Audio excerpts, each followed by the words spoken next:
Hatuna taifa lingine zaidi ya Jamhuri ya Muungano wa Tanzania. Nchi yetu ni hii, na utulivu, amani na usalama hatuna mbadala wake.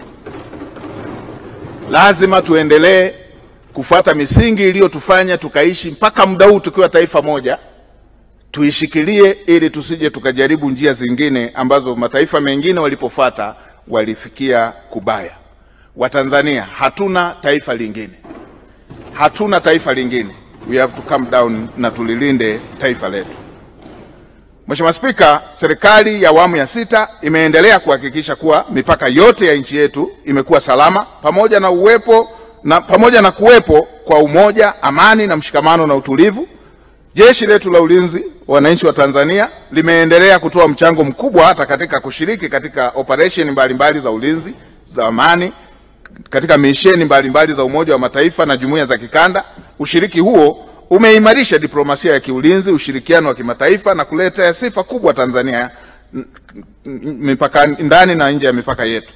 Na vipongeza vyombo vyetu vya ulinzi na usalama chini ya Amiri Jeshi Mkuu Mheshimiwa Dr. Samia Suluhu Hassan kwa jitihada kubwa zinazoendelea kuchukuliwa ili kuweza kuhakikisha hali ya ulinzi na usalama na amani vinaendelea kuimarika.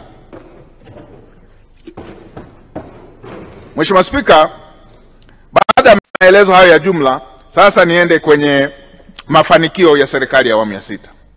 Kama unavyofahamu, bajeti ya 25-26 inakamilisha kipindi cha kwanza cha awamu ya 6 ya utawala wa mama yetu mpendwa Mheshimiwa Dr. Samia Suluhu Hassan, Rais wa Jamhuri ya Muungano wa Tanzania.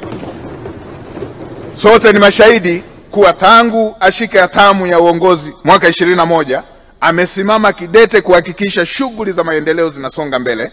Hakika ni mengi yamefanyika katika kipindi cha uongozi wake.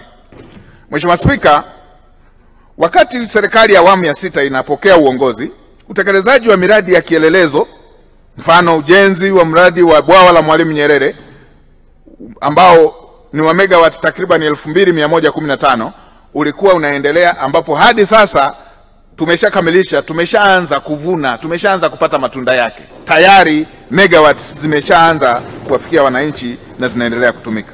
Kwa upande wa utekelezaji wa ujenzi wa daraja la Busisi, Kigongo Busisi, lenye urefu wa zaidi ya kilomita 3 ambao unaunganisha upande mmoja wa mkoa wa Mwanza na upande wa mkoa wa Geita, tayari umeshakamilika kwa 100% na unatarajiwa kuzinduliwa tarehe 19 Juni hii mwaka 2025 na Mheshimiwa Rais Dr. Samia Suluhu Hassan. Mheshimiwa Dr. Samia Suluhu Hassan alipokea pia mradi wa reli ya kisasa kwa vipengele ambavyo vilikuwa vimeshatekelezwa, loti 1 na loti 2, ikiwemo 57% tu 57 kwa kipande cha Morogoro hadi Makupola. Sasa